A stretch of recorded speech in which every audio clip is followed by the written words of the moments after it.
చేస్తామని చెప్పి కూడా నేను మీకు తెలియజేస్తున్నా. నేను ఒకే ఒక విషయం మిమ్మల్ని అందరినీ కోరుతున్నా. ఈరోజు 5 ఏళ్లు నరకాన్ని అనుభవించాం. ఒక చిన్న పొరపాటుకి మన జీవితంలో ఎప్పుడూ అనుభవించిన నరకాన్ని అందరూ అనుభవించాం.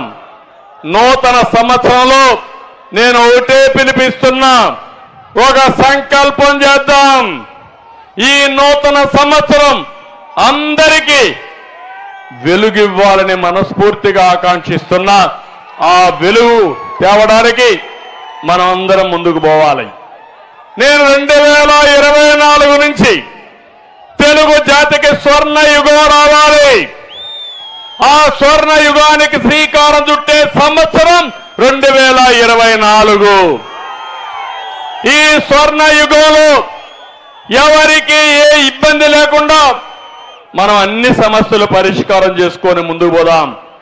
అయితే స్వర్ణ యుగం రావాలంటే రాతి యుగం పోవాలి, సైకో పాలన పోవాలి, సైకిల్ పాలన రావాలి. అవునా కాదా అని మిమ్మల్ని అడుగుతున్నా.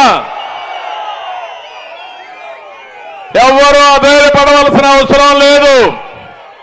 25 ఏళ్లకు మునుపు నేను ఆలోచించిన విధానం వల్ల అనేక విధాలుగా మన వాళ్ళు బాగుపడ్డారు. తెలుగుదేశం పార్టీ మీకు అండగా ఉంటాం. అదే మాదిరిగా మనందరిలో తెలివితేటలున్నాయి, నాకు కూడా అనుభవం ఉంది. ఇవన్నీ ఉపయోగించి మీరు ఒక్క అడుగు ముందుకేయండి, నేను 100 అడుగులు మిమ్మల్ని నడిపించే బాధ్యత తీసుకుంటాను. నేను ఒక అడుగు ఏమంటే లేదు మేము ఇక్కడే కూర్చుంటామంటే కుదరదు. అందరూ లాక్కపోవాలంటే లాక్కపోలేము. అవునా కాదా?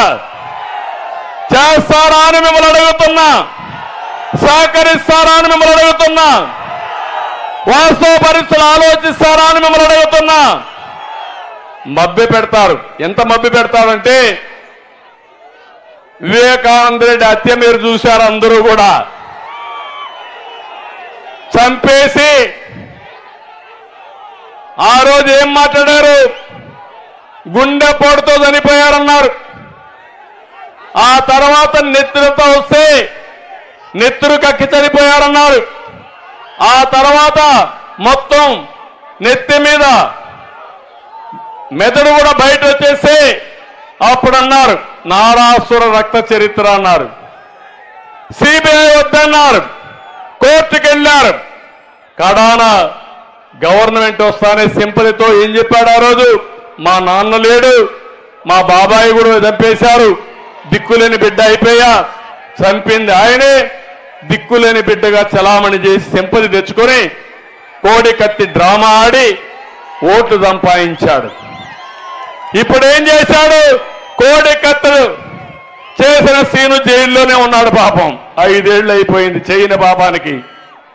కత్తితో గీకితే 5 ఏళ్ళు జైల్లోనే ఉన్నాడు. ఇంకో పక్క ఈరోజు మీరు చూస్తున్నారు, సొంత చెల్లెలు కోర్టుకెక్కితే వాళ్ళ తండ్రి మీద ఆవిడే హత్య చేసినట్టు లేకుంటే ఇంక తప్పు చేసినట్టు ఆవిడ మీద కూడా కేసులు పెట్టి పరిస్థితికి వచ్చాడు. నిన్న మొన్న వాళ్ళ సొంత చెల్లెలు వేరే పార్టీలు చేరితే దానికి మనల్నే తిడుతున్నాడు. అంటే మీ ఇంట్లో మీరు సరిగా చేసుకోకుండా దానికి కూడా మమ్మల్ని విమర్శిస్తే ఇది ఎక్కడ న్యాయమని అడుగుతున్నా.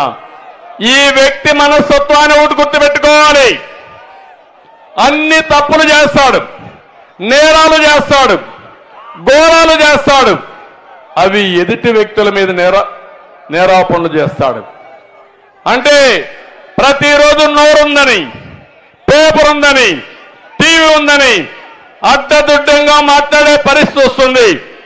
మీరు ఒక విషయం చూడండి, ఎన్నికల ముందు అమరావతి రాజధాని అన్నాడు, ఎన్నికలైన తర్వాత 3 రాజధానులు అన్నాడు. 5 సంవత్సరాలు రాజధాని లేని రాష్ట్రంగా ఈ రాష్ట్రాన్ని తయారు చేసే పరిస్థితికి వచ్చాడు. మీరు ఒక విషయం చూడండి, ఎన్నికల ముందు అమరావతి రాజధాని అన్నాడు, ఎన్నికలైన తర్వాత 3 రాజధానులు అన్నాడు. 5 సంవత్సరాలు ఆంధ్రప్రదేశ్ లో ఉండే పేదవాళ్ళందరికీ అండగా ఉండడం, నేను ఇచ్చిన సూపర్ 6 కాకుండా మీకు కార్యక్రమాలన్నీ పెట్టి పేదరిక నిర్మూలన